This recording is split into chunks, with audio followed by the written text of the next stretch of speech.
Ronggo.id, berita daerah dan berita nasional. Ronggo, IT bergerak dalam kebaikan nasional daerah pendidikan budaya pemerintah politik peristiwa gaya hidup hukum ekonomi wisata olahraga Khazanah Karomah dan asal-usul Sunan Bejagung Tuban oleh Anita pada Juli 4, 2020, jam 9.15 pagi. Karomah dan asal-usul Sunan Bejagung Tuban tak jauh dari pusat Kabupaten Tuban, 2 km ke selatan kota. Terdapat dua makam penyebar Islam di Jawa generasi sebelum Wali Songo, Sunan Bejagung Lor dan Kidul.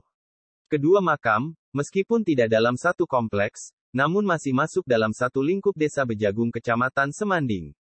Kami berziarah ke tempat tersebut, usai melanjutkan perjalanan ziarah dari makam Maulana Ibrahim Asmoro Kondi, di Gesikharjo Palang Tuban, awal Lebaran 2013.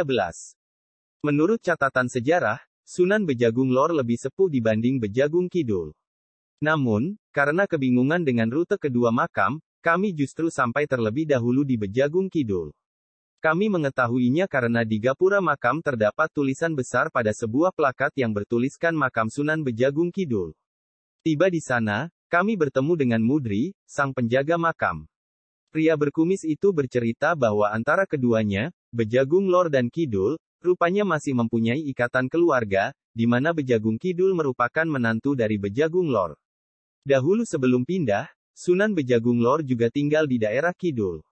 Pindahnya bersamaan dengan dipindahkannya masjid. Dulu di sana, sebelah timur makam, terdapat masjid yang didirikan Sunan Bejagung Lor, kata Mudri. Ketika berpindah atau uzlah itulah, ia menyerahkan misi dakwah di wilayah Bejagung Kidul kepada menantunya, Pangeran Kusumohadi. Konon, Pangeran Kusumohadi ini merupakan putra Raja Majapahit, Prabu Hayam Wuruk.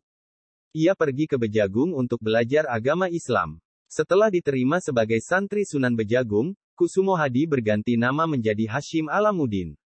Pada akhirnya, Kusumohadi atau yang kemudian dikenal sebagai Sunan Bejagung Kidul ini meneruskan dakwah ayah mertuanya, dan menetap di daerah Bejagung Kidul hingga wafatnya.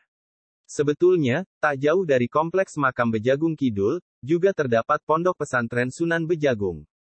Entah ada kaitannya dengan sejarah Sunan Bejagung atau tidak, kami belum sempat mengetahuinya.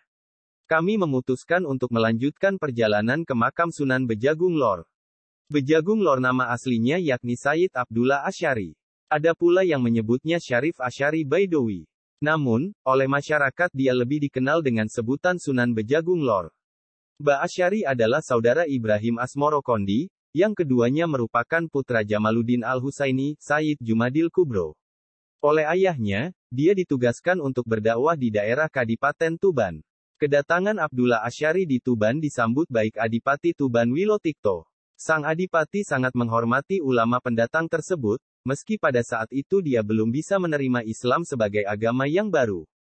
Bentuk rasa hormatnya kemudian diwujudkan dengan memberikan tanah Pardikan kemerdekaan, di sebuah daerah pegunungan yang saat ini bernama Desa Bejagung di Kecamatan Semanding.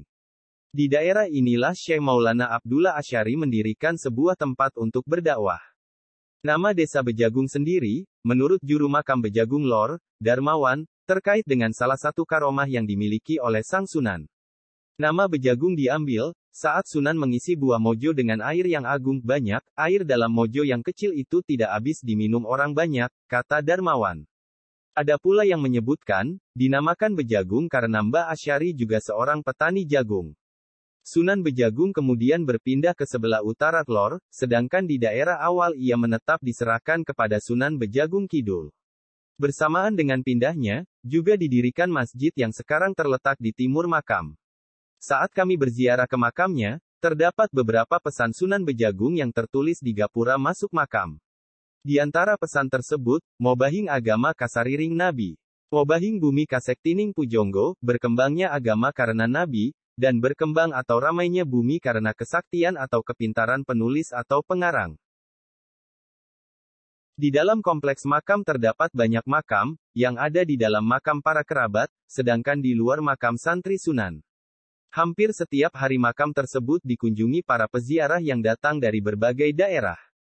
Paling ramai kalau malam Jumat Wage, sedangkan Hail diperingati Kamis Pahing bulan besar, imbuhnya. Ziarah ke makam dua wali ini juga memiliki tata cara tersendiri. Dermawan menuturkan hal tersebut sebagai itiba, mengikuti Kanjeng Nabi SAW. Setiap tamu yang akan bertemu Nabi, harus menemui Ali dahulu, ungkapnya. Terima kasih sudah melihat video ini. Assalamualaikum warahmatullahi wabarakatuh.